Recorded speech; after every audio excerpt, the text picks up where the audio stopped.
Mary Hartman, Clerk of the Select Board, calling roll call. Linda Escobedo. Present. Terry Ackerman. Present. Mark Howell. Present. And myself, Mary Hartman, present. Oh, very good. From the Community Preservation Committee?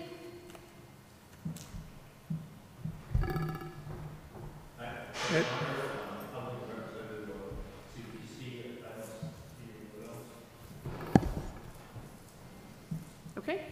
And from the Planning Board? I'm Linda Miller, Chair of the Planning Board, and I see Sue Felshin is on the Zoom virtual, but we don't have a quorum.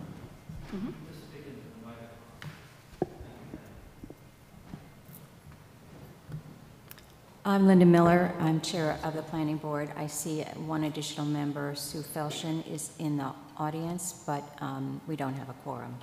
Very good. Thank you. And the Concord Housing Foundation. Hi, I'm here representing the foundation. I don't believe. And your name is? Anybody else? Your name is? Oh, sorry, Nancy McJenna.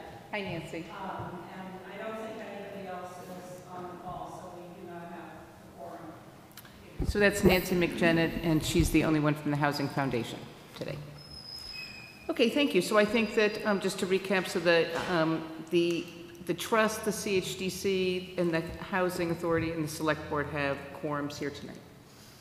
So I think we're going to start off, we'll hear from all the different groups. We're going to start off with a update from the planning groups on from the MBTA community zoning.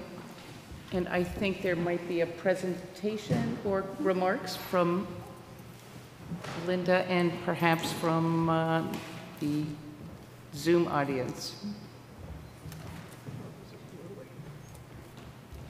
Good evening, everyone. I'm Linda Miller, Chair of the Planning Board, and we have on Zoom Elizabeth Hughes, our town planner, and Lily Linky, I believe, is here from CHAPA, who is also, oh yeah, there you are, going to provide us with some insights. She's been a very valuable consultant on this process. So what I'd like to do is ask Elizabeth if she could put her screen up, and we have a brief presentation. What we're going to try to accomplish is just a quick review of what the MBTA Communities Multifamily Housing Act is about. We're going to talk about the compliance requirements that are involved. We're going to show you the district overview that we've developed with a great deal of input from all of the groups here and additional residents throughout Concord.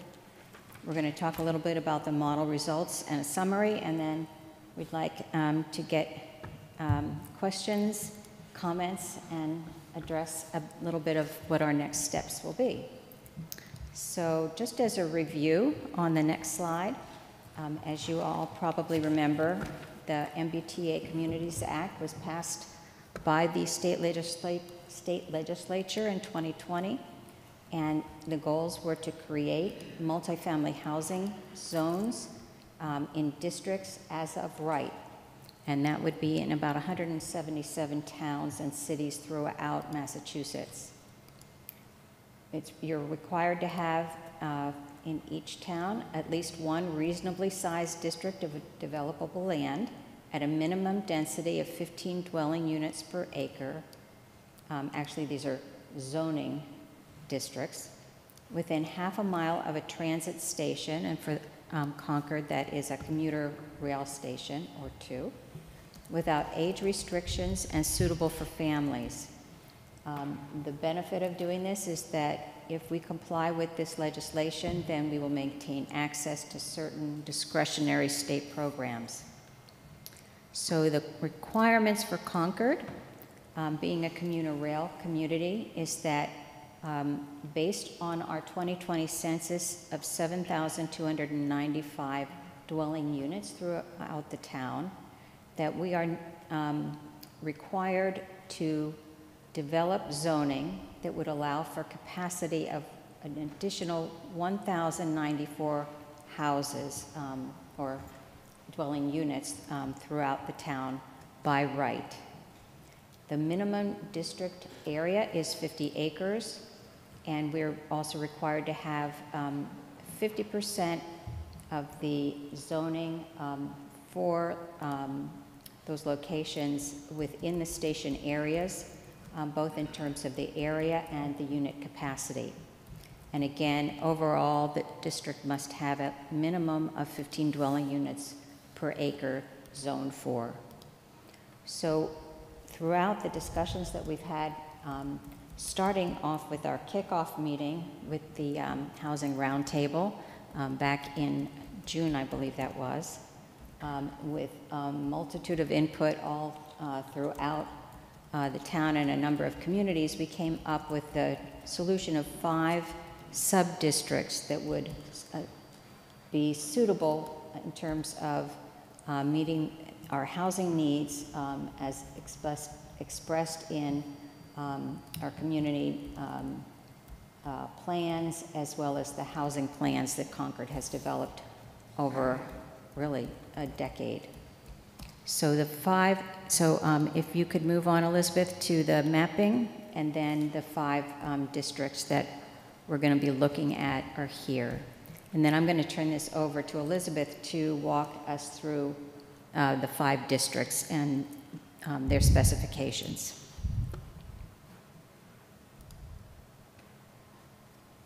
Thank you. So as Linda said, there's 5 districts that will make up the full MBTA Communities Overlay District. And the first district we have, Sub-District 1, we're calling Lower Lowell Road. And on this map, Main Street is down at the bottom, Monument Square to the right, and then Lowell Road going up towards the top. Down here is 100 Kais Road, the old Welch's building. 100 Main Street, sorry. And we have 100 Kais Road, the housing complex off the town's Kais Road parking lot.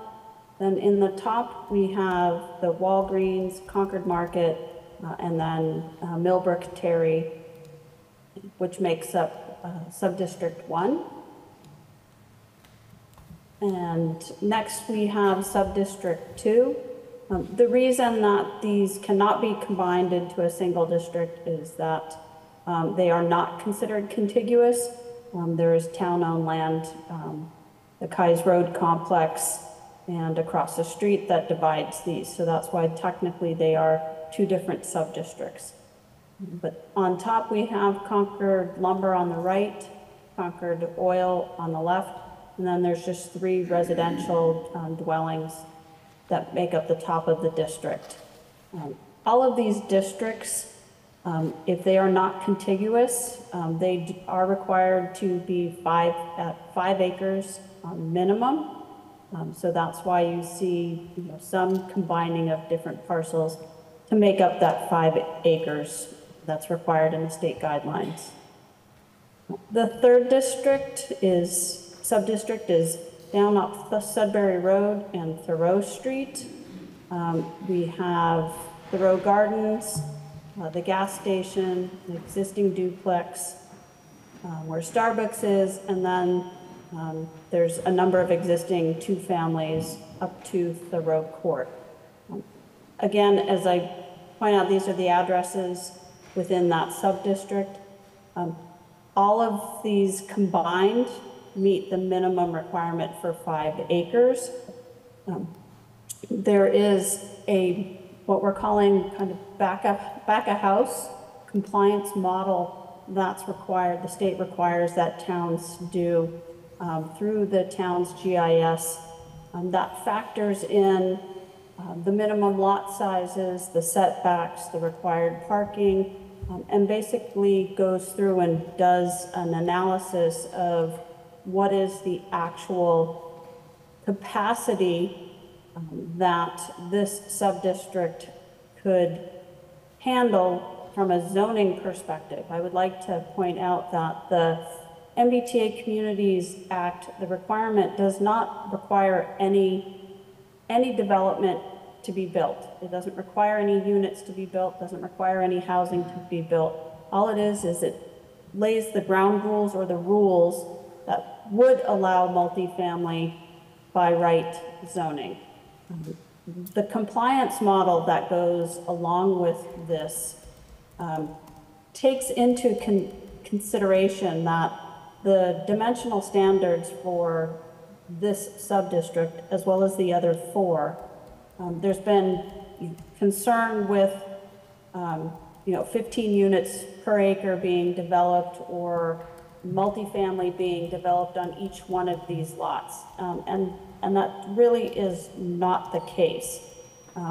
Definitely if in the future Thoreau Gardens were to be developed, the setbacks, the dimensional requirements, I currently, somebody can correct me, I currently think there's 36 units that make up both of these parcels.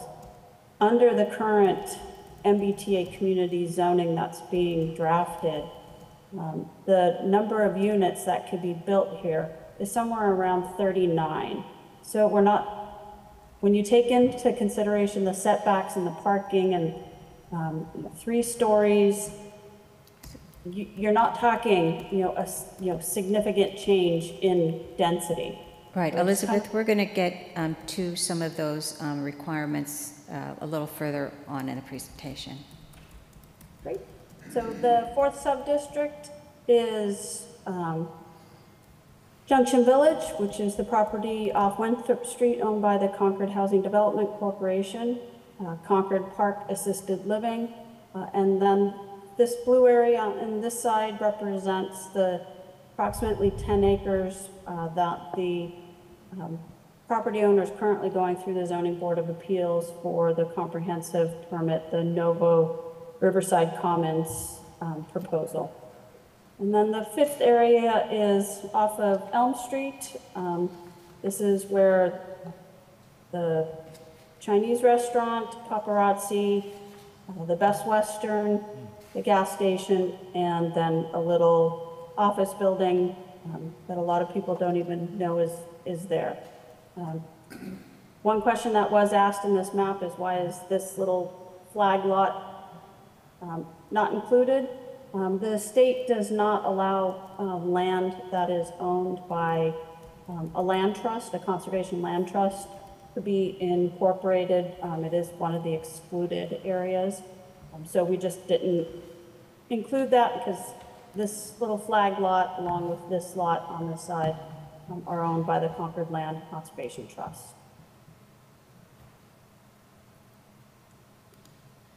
Do you want me to keep going, Linda? Whatever works, yeah.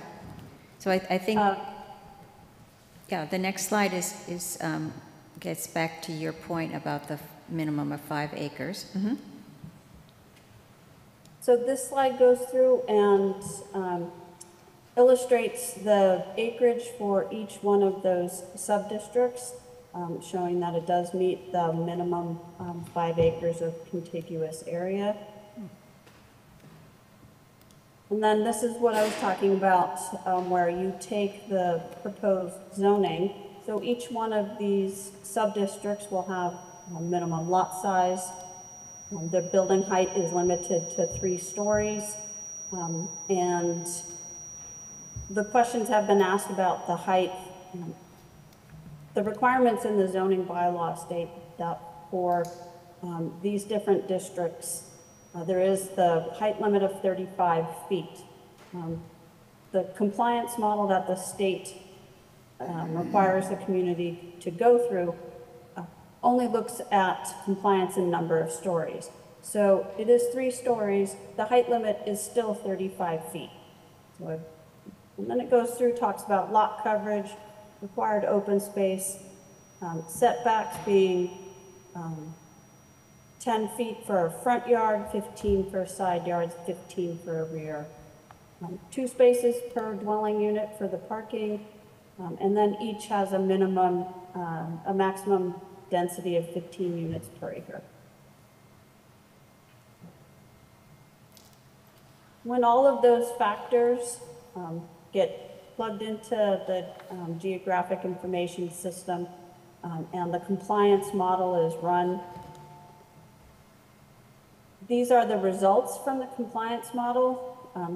Currently, you'll see this one blank section. We're still working with the town's GIS team to come up with the capacity within each of these sub-districts. I wasn't able to pull them out individually myself, but I was able to at least do the total, showing that we're at 51.3% and 50% is required. The total acreage that's within the transit area, 50% of our required 50 acres, so 25 acres has to be within the transit area. We're currently at 53.1%. The final unit capacity for all 5 of these districts together, we're required to have a unit capacity of 1,094. We're at 1,198. And on average, when you take all of the districts, our average dwelling units per acre, for the whole and all 5 combined, the average is 22.8 units. So the compliance model that we've run so far based on the 5 sub-districts and the zoning that goes with them, we're squeaking by in compliance. Thank you, Elizabeth. So our next steps are tomorrow night, we have a planning board meeting, and there we will clarify the affordability and inclusionary language and parameters that will be in the zoning. And we also have some town council had some comments as well that we will consider at that time. Then we will submit the bylaw article to the town warrant, along with a 2-family housing by special permit and some housekeeping articles. We are moving forward with an economic feasibility study that will allow us to focus on the affordability and inclusionary parameters that may be approved. We will then move again with help from a consultant in terms of the rules and regulations for site plan review. And then through this process, we will continue to engage with community outreach and hope to see success at a town meeting vote and be able to submit to HLC by the end of next year. And so now I'd like to ask Lily. I know there have been a lot of questions about what other towns are doing, and since we tend to focus a lot on Concord, Lily Linky from CHAPA was kind enough to say she could spend a few minutes discussing what's going on around Massachusetts. Yeah, absolutely. Thank you for having me. Nice to be back virtually in Concord. It's been a couple months since I got to see you all. So yeah, I can just briefly give a few updates on what's happening in other communities, and then I'm happy to answer people's questions. So things are moving forward and progressing in 176 of the 177 MBTA communities. The only town that is not working towards compliance at this point is Holden, Massachusetts, but all other communities are working towards it at their own pace, depending on their deadline. Of course, the deadline for the rapid transit communities is coming up at the end of the month, so we've seen a number of votes in those communities in the past month or so, and there's actually quite a few votes coming up this week and next week. I anticipate certainly by the end of next week, we'll have a pretty good idea of, if there are any rapid transit communities that are not going to make it before the deadline. Milton, I believe, is voting on their district tonight, so everyone keep them in your thoughts and wish them success. But some recent successful votes have taken place in Arlington. They passed their MBTA district in October. They have a representative town meeting, and they passed it 189 votes in favor to 35 against. So far exceeded the simple majority that they needed. In Brookline, they took their vote a few weeks ago. Another representative town meeting, they passed their district with 207 votes in favor and 33 votes against. They designed their district in such a way that they actually needed 2/3 majority, because they packed some stuff in there that Housing Choice didn't cover, but they managed to do that and exceed it. I think that's, I'm not going to do the math in my head right now, but I think it's like an 85, 90% passage. In Newton, they just voted last week, I believe. They have a council form of government, and they have 24 councilors. It's a really large council. There was one absent, or it was either an abstention or the person was just not present. But 21 councilors voted in favor, 2 against, and then we have a number of communities, about a dozen that I'm aware of, that have submitted a pre-adoption application to the state. And so the pre-adoption application is not required. It's an option that communities can do to ensure that the district that they're going to be voting on will be approved by EOHLC. The alternative to doing a pre-adoption is that you obviously would take the due diligence to ensure that your district is compliant with your consultant by using the compliance model, taking it to a vote, and then submitting the final district application to get that final approval from EOHLC. But some communities are choosing to, play it safe and submit a pre-adoption application. So there are about a dozen communities that have a deadline of next year that have chosen to take that pre-adoption route. And a lot of the commuter rail communities and adjacent communities, at least those that I am in contact with, are aiming for a spring 2024 vote, like you all are. Places like Reading and Norwood and Andover, some of the other commuter rail suburbs. And they're doing this strategically with certainly the hope that it will pass the first time around and you can be ahead of schedule. But in the worst case scenario, it does give you another opportunity at a fall town meeting or a special town meeting, depending on what that schedule looks like for you all. So overall, the news is very positive. People are moving forward. The only community at this point that has voted on a district and it has not passed is Littleton. And they do plan to continue working towards compliance. From my perspective, I think their process was a little bit rushed, which was ultimately, I think, the issue that they had. I don't know that there was enough effective community outreach going on there. But every other community that has voted on it at this point has passed it, and with flying colors as well. So I look forward to seeing over the next week or two the rest of the rapid transit communities coming into compliance. And then, as Elizabeth and Linda talked about, once you submit this to the warrant in January, I think the real focus will be making sure that people know about it and they understand what it means, and they're prepared to make an informed vote when Springtown meeting comes around. So I'm happy to answer any questions. I can't divulge all of the inner workings of other communities' process, but happy to share whatever I can. Thank you so much, Lily, and thank you, Elizabeth. I'm going to turn this back to Liz. And would you like to take questions, or? Sure. While you're all here, are there any questions on the MBTA zoning update? That was an excellent update. Thank you for the slides. Thank you, Lily, for coming. Sure, Keith. Keith Bergman, Chair of the Concord Municipal Affordable Housing Trust. I guess I can admit former town administrator of Littleton. No explaining that outcome, although I did watch their town meeting replay, and then I understood. But I have a question about whether there's a master list that the state or CHAPA or some entity publishes that can tell us all where all of the communities are in the process, which ones have had town meeting votes or city council votes, which ones have had their, if it's a town, a bylaw that's been approved by the Attorney General, and which ones have actually had their effort approved by EOHLC.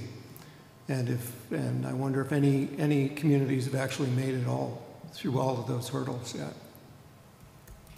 Yeah, that's a great question. And something that we've actually been, so right now, if you go on EOHLC's website, their MBTA multifamily zoning page, the only status update you can find is which communities have submitted action plans, which was way back in January. And it's 176 of the 177. So you don't really, I can save you the time of having to scroll through it.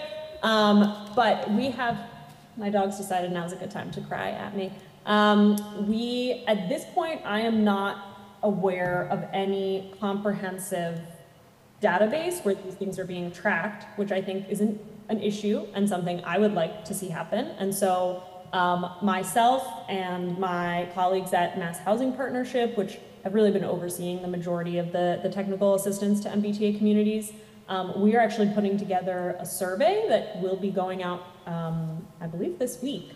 That is meant to do exactly that. So we're going to be reaching out to all of the communities and asking them to share with us, what have they done so far? Do they have an anticipated date for the vote?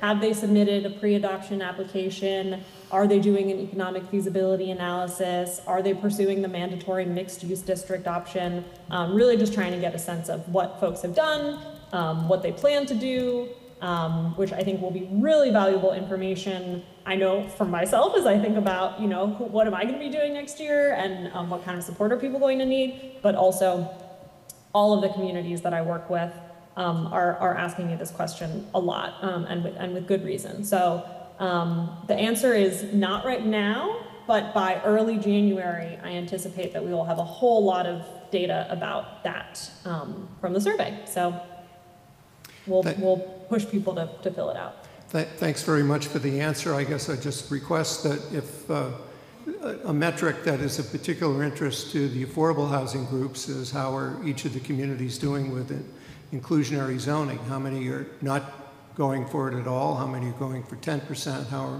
How many are going for more? And if so, what are they shooting for, 15 or 20 or something else? I think that would be an important metric to have information on. So thanks again. Yeah, no, absolutely. A lot of communities are choosing to, at the very least, include the 10% at 80% because it doesn't take any extra effort. So it's the right thing to do. Why not do it?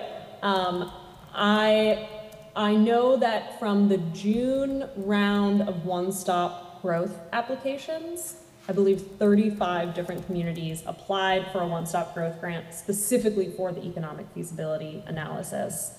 And I know that since then, other communities either have applied or are planning to apply soon as more funding becomes available. So I would ballpark it at least probably 60-ish communities are actively pursuing something above the 10%.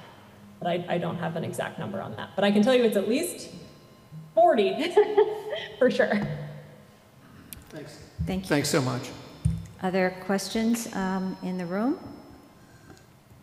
Any questions from Zoom? If not, thank you so very much. Thank you, Linda. Great. Thanks for having me. Thank you. Yeah, thank you, Lily. I think Keith is going to do a presentation also. Thank you.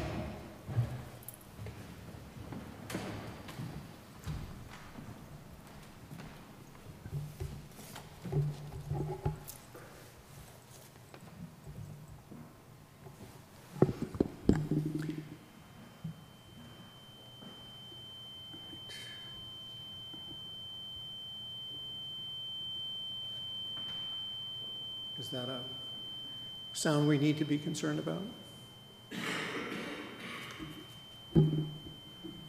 Am I too? All right, very good. Thanks so much.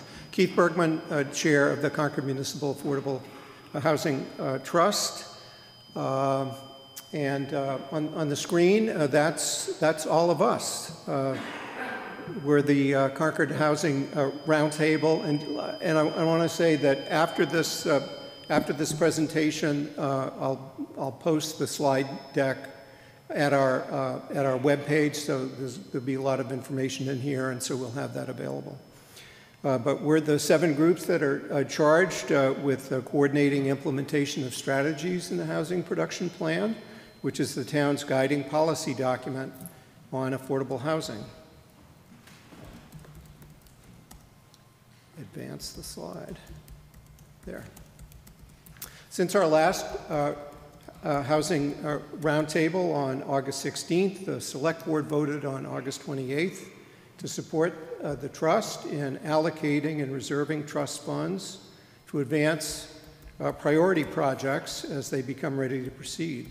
The Select Board's vote also encouraged the trust to pursue additional funding by applying for both CPA and ARPA funds and by continuing to pursue state legislation for dedicated funding for the trust. So let's focus on the sources of funding first. The trust began fiscal 2024 with a balance of $3.1 million, and we're requesting another $1 million for next year, $500,000 each from the CPA and ARPA, so that we'd have a total of $4.1 million to undertake projects that are in our housing production plan list of priority projects. We applied to the CPC on September 8th, and we look forward to applying for ARPA funds from the town. The trust will not be seeking free cash at town meeting next year. For dedicated funding sources for the trust, there are several bills in play on Beacon Hill, including the 2 home rule petitions the town has filed for a 1% real estate transfer fee and a building permit surcharge. Concord also supports the LOHA Coalition's statewide local option real estate transfer fee of between 0.5% and 2%. And in fact, the governor's $4 billion housing bond bill filed in October includes a similar proposal, and that's the first time there's been gubernatorial support expressed for a real estate transfer fee for affordable housing. So a lot going on, and there'll be a lot of work on the Hill to move it forward. And it could mean about $2 million per year for the trust if a real estate transfer fee passes. To provide a framework for putting all these funds to work, on September 26th, the trust adopted written procedures and guidelines for maintaining and periodically updating with our roundtable partners a list of housing production plan priority projects and inviting project sponsors to apply to the trust on a rolling basis as each project becomes ready to proceed. The roundtable reviewed a list of priority projects back on August 16th, and we've met with project sponsors since then to try to move them forward. Here's the current iteration of the plan, which is sorted by the number of the housing production plan strategy. So strategy 1 is ASABA in the plan. We hope to allocate much of the trust's current fund balance this fiscal year and have requested additional funds for next year, as I mentioned. Here's a summary of trust fund activity to date. Total revenues of $4.1 million have been received since 2019, when town meeting began setting aside funds for the trust. Of that, $1.7 million has been committed by the trust for support or creation of so far 12 affordable units, leaving an uncommitted balance of $2.4 million. The columns here show CPA and non-CPA funds so that we can keep them separate. The 3 entries at the bottom of this list have been approved thus far this year, and those are $50,000 for CHDC's small grant program, $400,000 for the Housing Authority's property acquisition program, and $266,000 for CHDC's buy-down program. acquisition and buy-down program would each produce an affordable unit by those undertaking it. More applications for trust funding are anticipated later this fiscal year, and the projects that are on our radar screen include the CHDC Assabet River Homes. The trust has budgeted funds for CHDC to undertake development of 3 new affordable units there. Another is CHDC Junction Village. The trust funds are also budgeted for pre-development expenses for the reboot of the Junction Village property as the CHDC issues a request for proposals for a new developer. A couple of projects from the town that we're budgeting for. One is for surplus state property at 91B Main Street. We're looking to help the town pursue acquisition and pre-development of this surplus property, and according to sources at the Housing and Livable Communities, we might be able to acquire that property for low or no cost, with the trust being called upon to support pre-development activities. So that's hopeful news. And the last project on our radar screen for this year is the Novo Riverside Commons 40B, where the trust has budgeted funds that may be needed to fund the financial provisions of an agreement we hope to have negotiated with the Novo developer, and that agreement might include things like a waiver of a portion of the sewer improvement fee for affordable units. So if there's funds needed to cover that, the trust has raised its hand and said that we can be a source. The trust has also weighed in with comments on both of the 40Bs on the horizon, as shown here, and as many of you have done.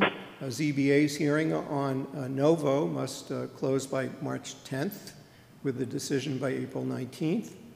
And for the residences at Thorough, mass housing comments period closed 2 weeks ago today, and I noted that it was in just about 2 weeks' time that a decision was heard, a determination was heard on Novo back in August, the time between the close of comments and the issuance of the decision. So I guess we can all stay tuned and maybe hearing more about Thorough soon. And the trust also noted in its comments the impact of these 240Bs on the subsidized housing inventory. So I wanted to share that. Currently, we're at 9.97%, below our 10% goal. That's 715 units currently countable on the SHI, but only half of those are affordable at 80% of AMI. The rest are unrestricted. That is market rate. If the ZBA approves Novo, the SHI would increase to 12.77%. If both are approved, it would go to 15.78%. And now, for those two, for every affordable unit, 3 unrestricted units would be added. So you see the share of affordable units becomes less and less the more market rate units get built. So there's still work to be done to increase the supply of affordable units, and the Housing Roundtable partner groups are looking not only at 80%, but looking at 100%, and as we go from CHDC, 150% of AMI. So there's lots of work going on, and we appreciate your support. I'd be glad to answer any questions.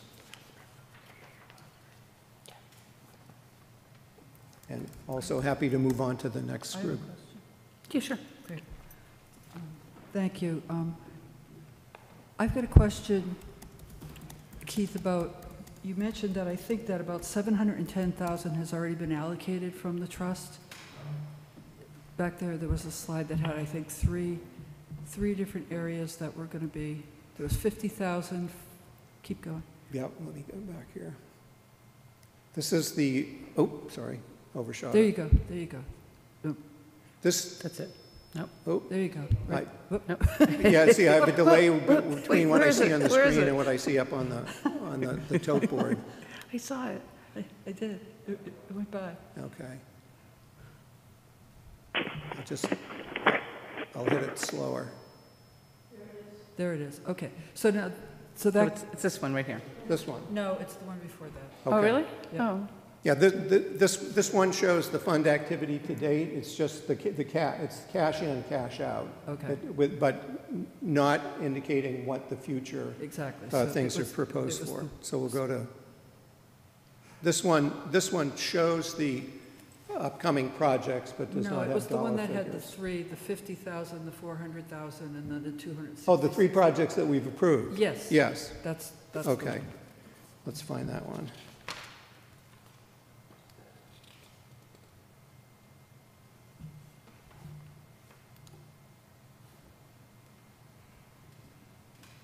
Oh, I know where it is. No?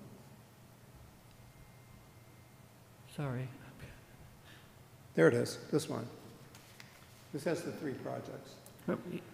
There you go. Stop. Yeah, Okay, let me understand. So these are the three projects that you've agreed, you voted to fund out of the 2.6 that you have currently.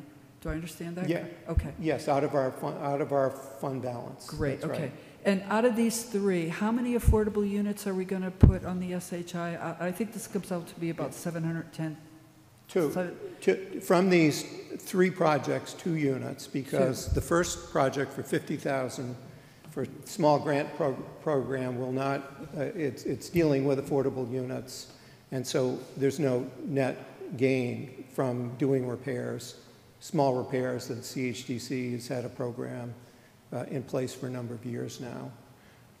The acquisition, property acquisition program from the Housing Authority, and I know Rick Eifler's on the line and can provide further detail, that they have a total of, I believe, $650,000 they're dealing with, $250 on hand, plus $400,000 from the trust, and they are looking at acquiring a unit.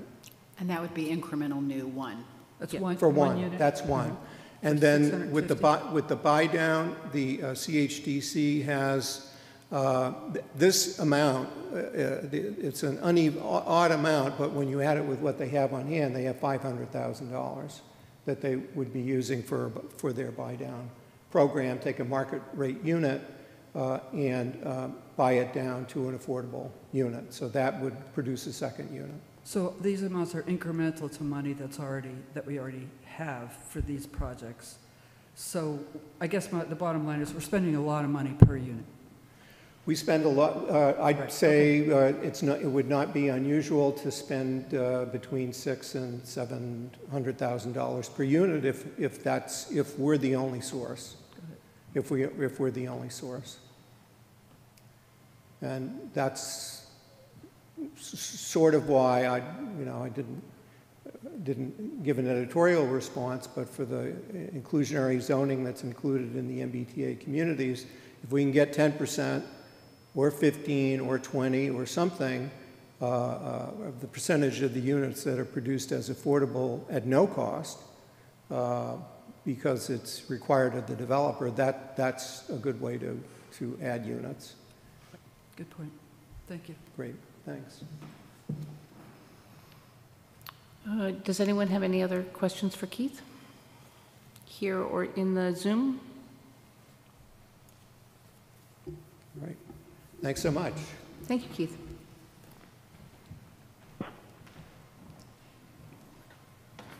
Okay, you can do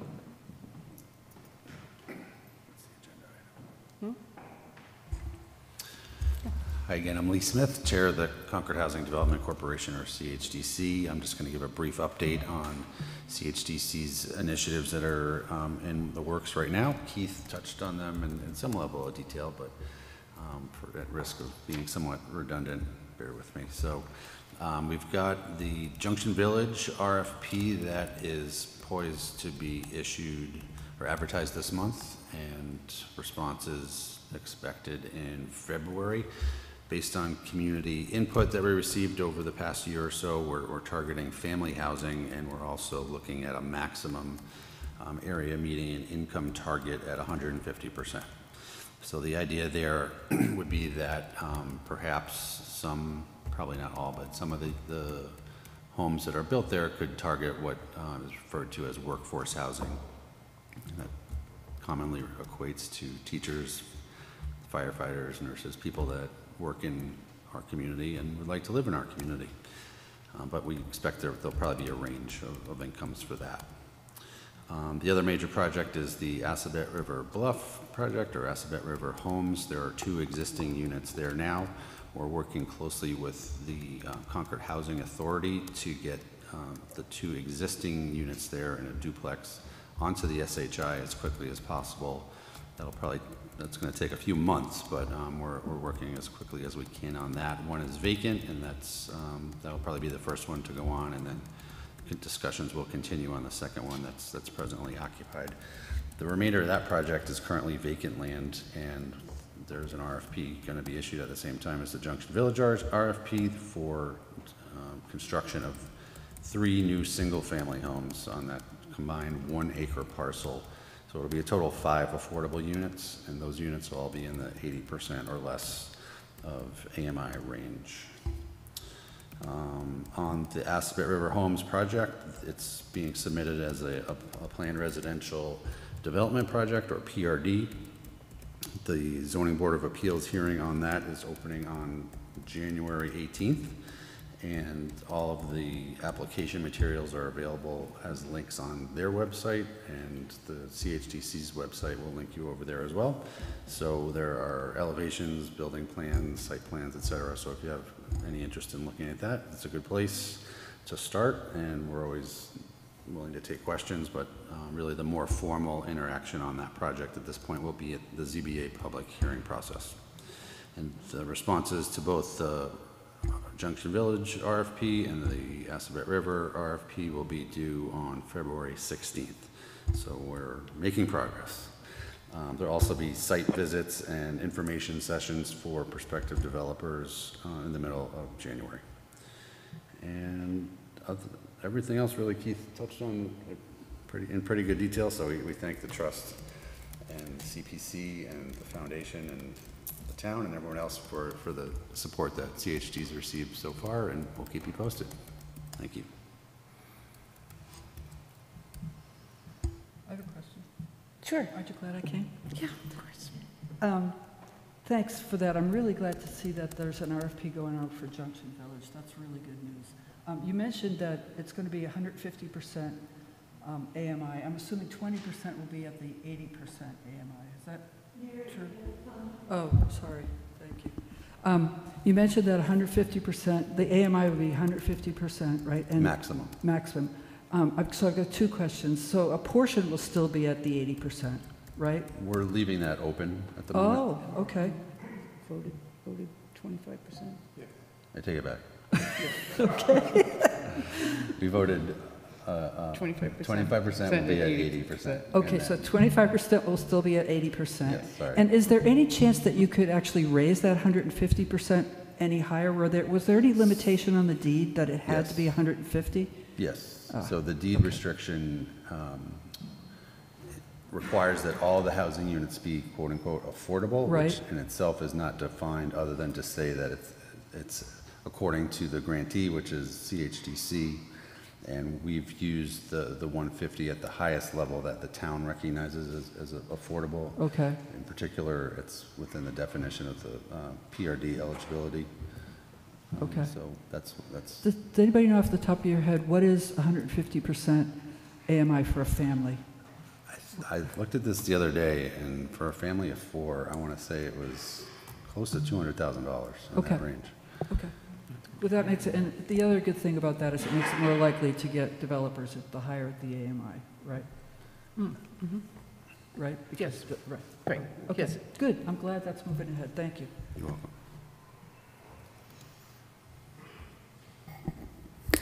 welcome. Any other questions for Lee or the CHDC?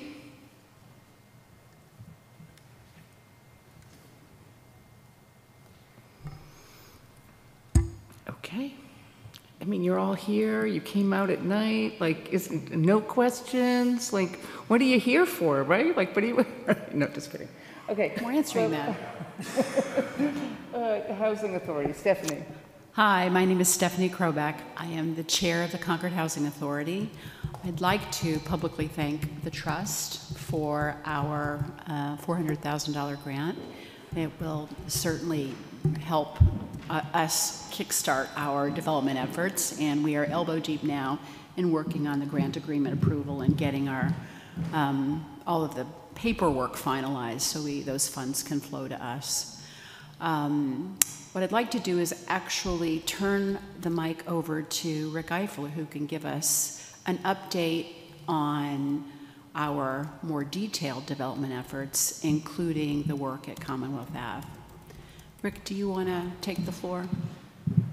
Sure, thanks. Rick Eifler, 14 Pleasant Street, if anybody cares. So we talked about, the Housing Authority is working in 3 areas to create, to develop new affordable housing, and 2 of which have been mentioned tonight. We just talked about the $400,000 grant from the trust to purchase a condominium unit of 1 or 2 bedrooms, and we've already started looking. And we're finalizing the details of the grant agreement with the trust as we speak. So we hope to get that active very quickly. We've also already talked about working with the CHDC at 406 Old Marlborough Road to convert the existing 2-family house into 2 affordable units. So we're working on a strategy for that. So really what's left for me to talk about is Commonwealth Avenue. It's where, if everybody remembers, we have an existing house and Habitat's building a new house. The new house is almost pretty much complete. If you've driven by, it has paved driveways, seeded lawns, which will not grow this year. And we have finalized the condominium documents with our lawyer and their lawyer, and that is ready to file. We are working on the deeds for the 2 condominium units. Those are not quite ready, but when they are, we can convey the unit to Habitat, their unit. They have a homeowner, which I think I may have mentioned previously, but they do have a homeowner selected for that unit. So they're just waiting for the unit to be completed. And let's see, what else do we need to know about that project? I think that's pretty much it. There will be deed restrictions there are a lot of requirements to get the certificate of occupancy, so we're working one by one through those to really complete this project. It's not really a completed project until there's a certificate of occupancy. So we have not completed a completed project form back to the Community Preservation Committee. But we have requested of the Community Preservation Committee to consider that we will likely be returning somewhere in the neighborhood of $240,000 to the CPC because we were granted $300, and since Habitat built the house, we only spent $60. And most of that was for sewer work. So actually all of that was for sewer work. So we believe when the project is complete, certificate of occupancy, that will be returning funds to CPC. It should be shortly, maybe not this month, but next. And certainly in time for town meeting, if we can just get something on the warrant to cover that, maybe by modifying something CPC already has in a warrant or creating another, that would be awesome. I don't know if we have a quorum from CPC to actually discuss that this evening. If we don't, we'll have to figure out another way to discuss that with them. Thanks, Rick. I want to also just recognize Ed Larner from the Housing Authority as well, who may want to speak a bit. Just a little bit about CPC.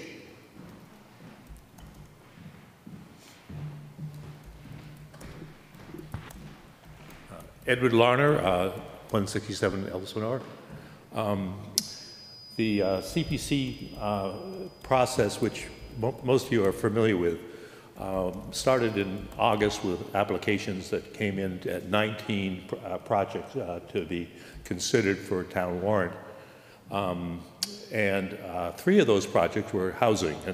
And as I'm a board member of the Housing Authority, and I've been appointed as the board member of a CPC to represent housing. So we looked at the anticipated income coming into the CPC was about $1.8 million for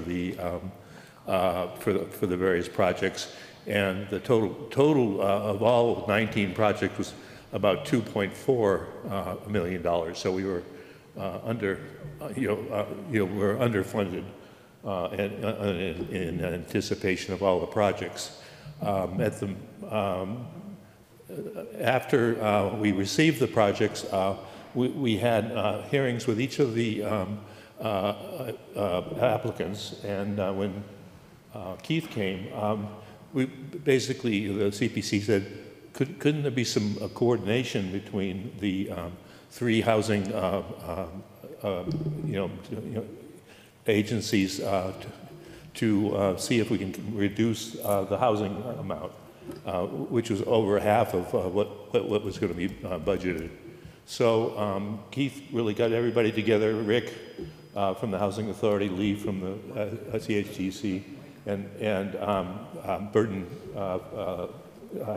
Flint from the CPC, and got together, and what was decided was that we, the Housing Corporation and the Housing Authority would withdraw their 2 funding requests, and that the Housing Affordable Trust would take the funds that were available in this fiscal year to fund the requests. So everybody was a winner, and we ended up budgeting $1.8 million. It was actually about $1,200 over the 1.8 was then anticipated. So it was a very, it was a lot, coordination between all the housing groups was really good this year, and everybody's going to get funded, and we look forward to next year's group. About the Commonwealth Ave program, the Housing Authority was able to get the Habitat people to take over the project, and that was after it looked like the project wasn't going to come to peace. So Rick really deserves a lot of credit for finding another source, and it was sweat labor rather than contracted labor that was going to save all the money. So anyway, the CPC really works because all the different agencies, not all the different agencies, but basically the housing and the preservation people and the open space people plus recreation, so forth, they all bring their issues together, and the town works it out in an equitable basis for everybody. So hopefully on town warrant will come.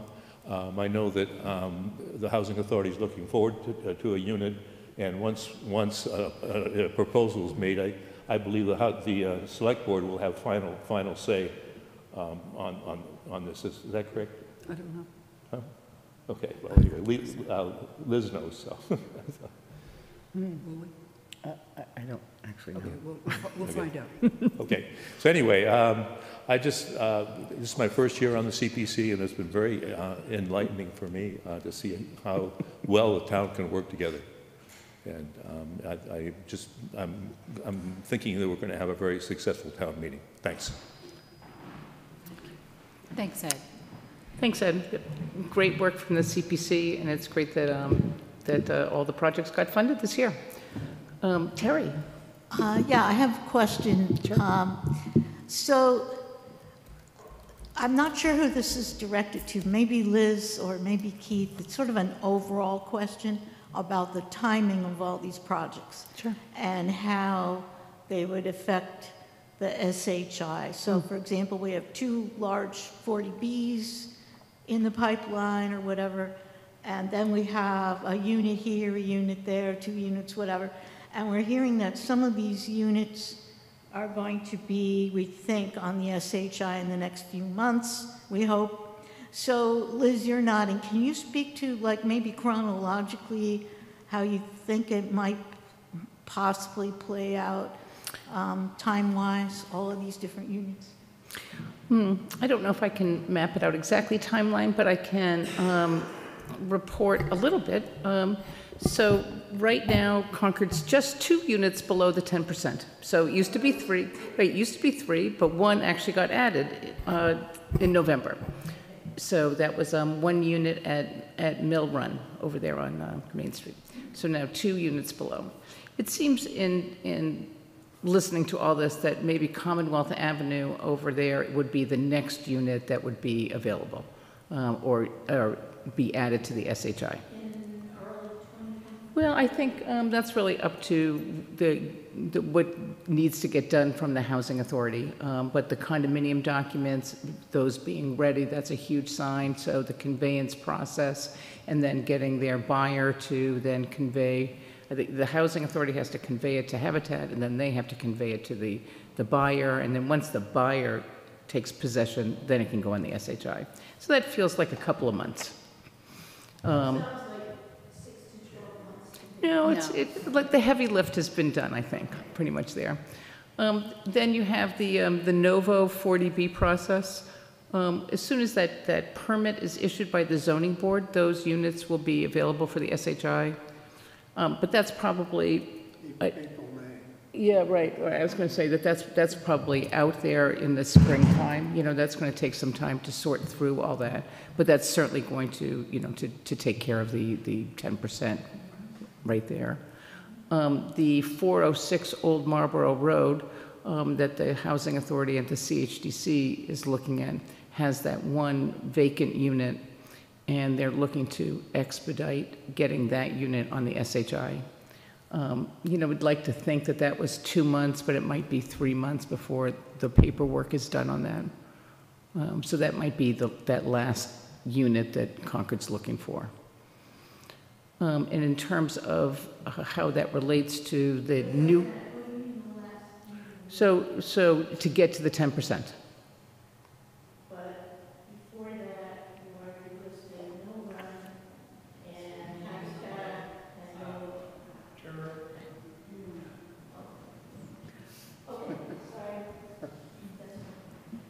Okay, so I'm just trying to get an idea, and I know this isn't set in stone. No, because like the paperwork kind of takes some time. So we have Mill Run that already happened. Right, So so we need it's two two more. more. So we have Commonwealth Avenue, and then we have the 406 Old Marlborough Road. Okay, and they both might happen before Novo. Maybe. Yes. Okay, now Likely. I'm following. Got it. So the question really is about that versus the, what's it called? The row. Yeah, exactly. Yeah, Right. I call it Forest Ridge. Right. Yes, exactly. So how that timing works is that if you are above 10%, I think it's 14 days after the hearing opens at the ZBA, you can not hear the project. So, you know, you have to, where you are here and you have this much time, so I don't, you know, maybe it's going to take them 2 months to get to that period, 3 months. It's going to be tight between all that. A close call. Close call, I exactly, exactly. So they have some issues to work out, you know, in terms of getting their, they have to finish their mass housing process and get their project eligibility letter, right? So that's one process. And then they have to prepare their ZBA application, and they'll have to do, I think, more engineering for that because, you know, there's some tricky engineering things with that site. And so how much they would do versus not, and what's acceptable, they'll have to work that out, and the town will have to, you know, work that out with them. Then they file their ZBA application, and then the town has a certain number of days before it has to open the hearing, and, you know, so a lot of that's stipulated in the regulations. And does DHCD, whatever it's called now, do they have to issue the approval letter, or could they maybe not issue it? They, it's mass housing in this Mass case. They have in very few circumstances, not issued it. There's nothing in this project that would make them not issue it. Okay. Okay, thanks for the info, that's good. Mm-hmm. I just had a comment on the timing and something I covered with Keith Bergman again. For the Novo project, they were fast. August 7th was the deadline for town comments. August 18th is when Mass Housing issued the site determination. 11 days later. 3 days after that, August 21st, the 40B, the comprehensive permit application was filed by the Novo developer with the ZBA. So it can happen lightning fast, or it can take longer. So we're all waiting to see which it is.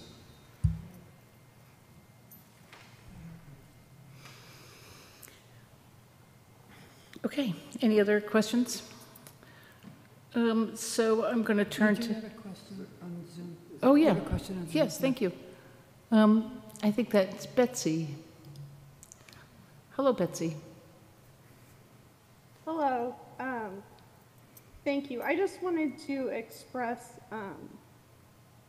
my position after hearing this. I really appreciate the hard work that everyone has done on this issue. But I do have to say that I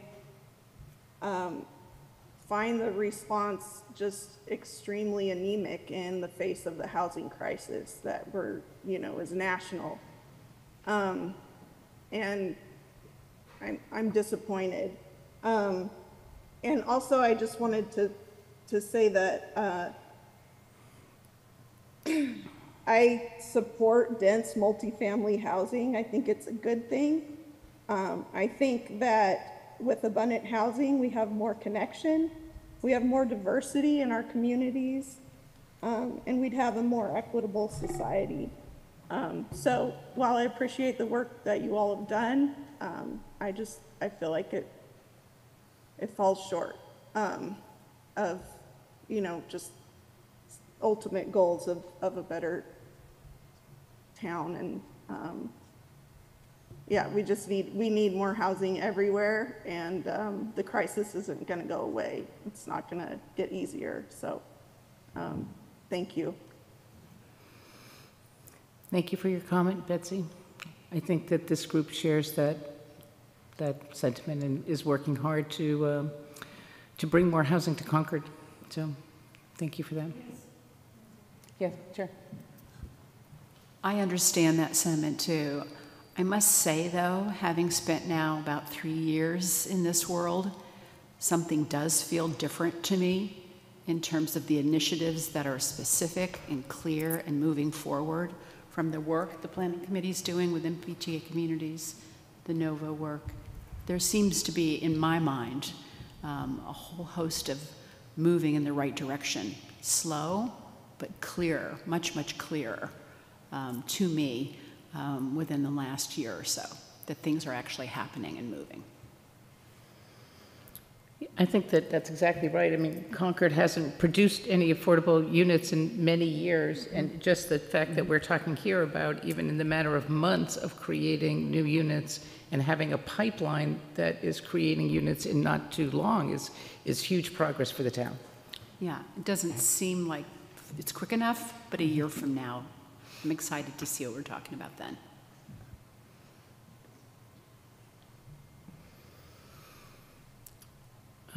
Any other comments? I'm going to turn it to Mary Hartman to give a select board update and overview of housing from the top. I'm glad I came prepared.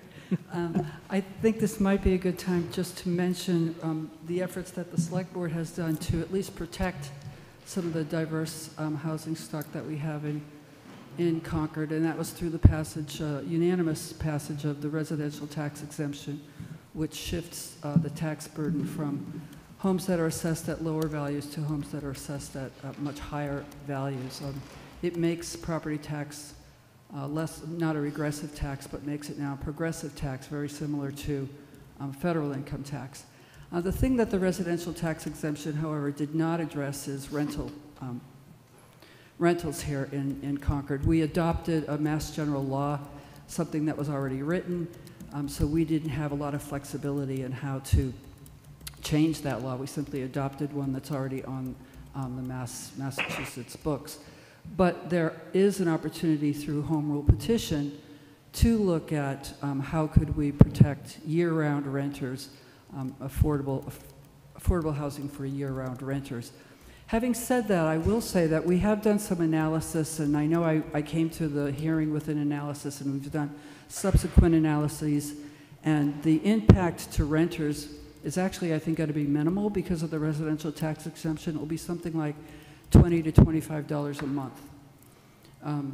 Taxes might still go up, but it won't be because of the residential tax exemption. We really feel confident now that the impact will be between $20 and $25 a month to renters. Having said that, though, we do have an opportunity to craft a home rule petition if people have the will for that, and we'd be happy to work with the housing community to look into that further.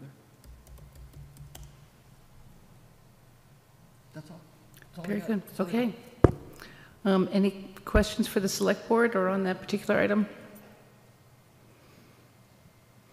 I'm glad that the select board is being included in the roundtable. Would you like to speak that in the, yes? Okay. Just very quick comment.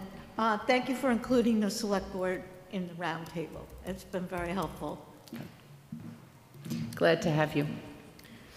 If I could respond to that, thanks to the Select Board for approving a housing production plan, which placed the Select Board and, yes, exactly. the Planning Board and the Community Preservation Committee together with the 4 groups that have housing in their name, because we can't do it without you. So we're glad to be working together, so thank you. From the foundation, do you want to do any update, Nancy? At the microphone, perhaps?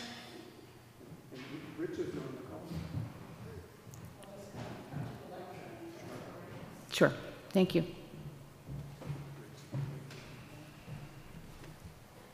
Hi, I'm Nancy McJennet, 500 Thoreau Street, with the board of the Concord Housing Foundation.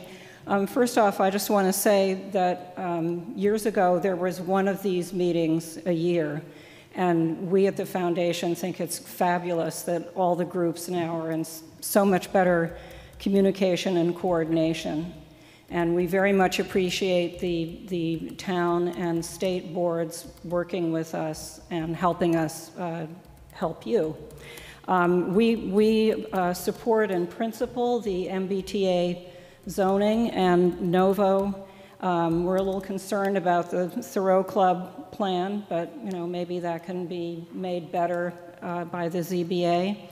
And we're absolutely thrilled that there is actually legislation that might move forward at the State House that will provide real funds for us to do some serious stuff with affordable housing. So I share the positive feelings of Stephanie and Liz. I think that we're at a hopeful moment. Let's just say that. And thank you all. Appreciate your work.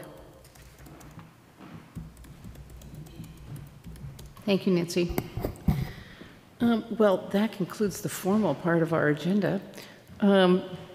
Does anyone have any comments or observations or thoughts about housing in Concord or anything specific? Yep. So, yes, thank you. Let me just see here. Betsy and then Linda. Sorry, I just wanted to clarify that I was talking specifically about the MBTA map when expressing disappointment.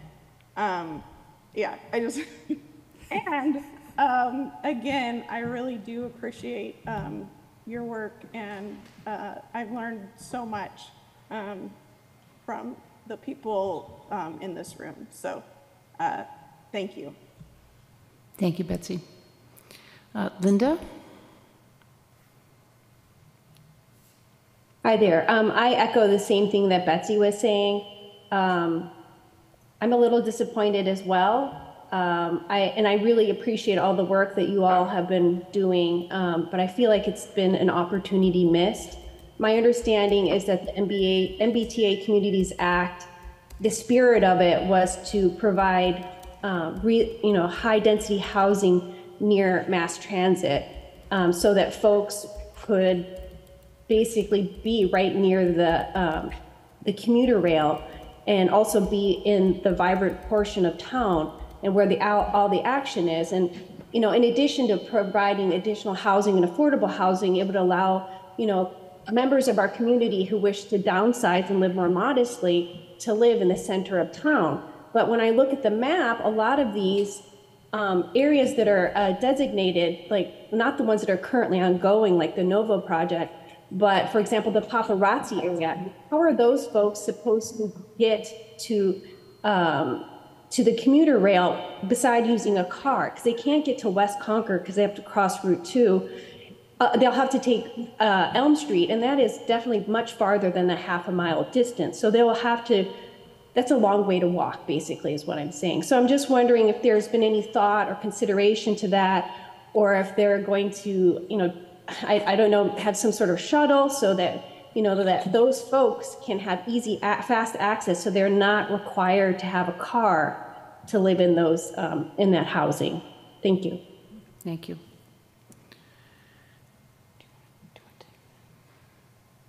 I think the planning board has a meeting coming up where they're going to be talking more about the maps, and that's a great place to yeah, tomorrow night. Yeah, that would be a great time. And then I think, as Linda mentioned too, that these are zoning maps. So when you talk about transportation or vans or something, that would be really for the developments that occur in those zoning.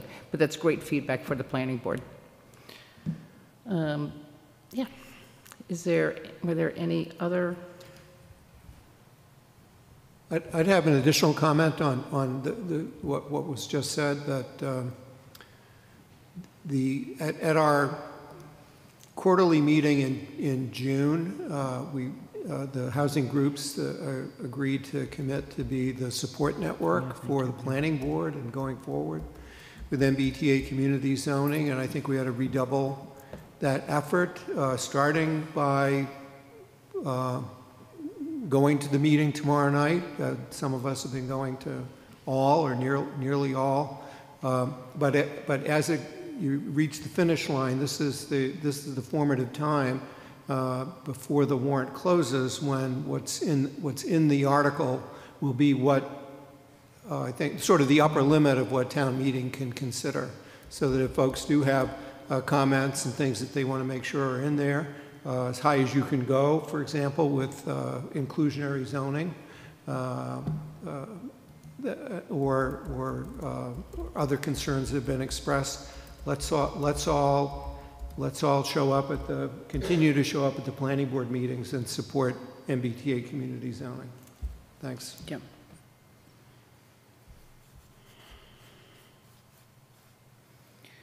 Okay, great. Okay, I think we'll call it a wrap. Yeah. So I think that we'll adjourn in the same order that we opened the meeting. So you'll adjourn, Keith, first. I'm hearing a motion by Mike Lawson to adjourn the trust meeting, and a second by Linda Escobedo. And we'll take a roll call vote. Mike? Aye. Linda? Maybe. Aye. Rich Feely, are you still on the call? No, I think he left. And Keith Bergman, aye. So we are adjourned. Thank you. Stephanie? See a motion from Ed to adjourn the meeting. Second, Stefan. All in favor? Stephanie Krobeck, aye. Ed? Aye. Rick? Aye. Aye. And B? Did you get that? Aye. I got Stefan, yes, yep. We're all set. Okay. Thank you. Do I see a motion to adjourn the CHDC meeting? Peter Lowett, thank you. Second, Ray Andrews. Roll call vote. Peter? Aye. Ray? Aye. Lee Smith? Aye. Thank you. Motion to adjourn the select board. Do I have a motion? Second? Ms. Ackerman? Aye. Mr. Howell? Ms. Escobedo?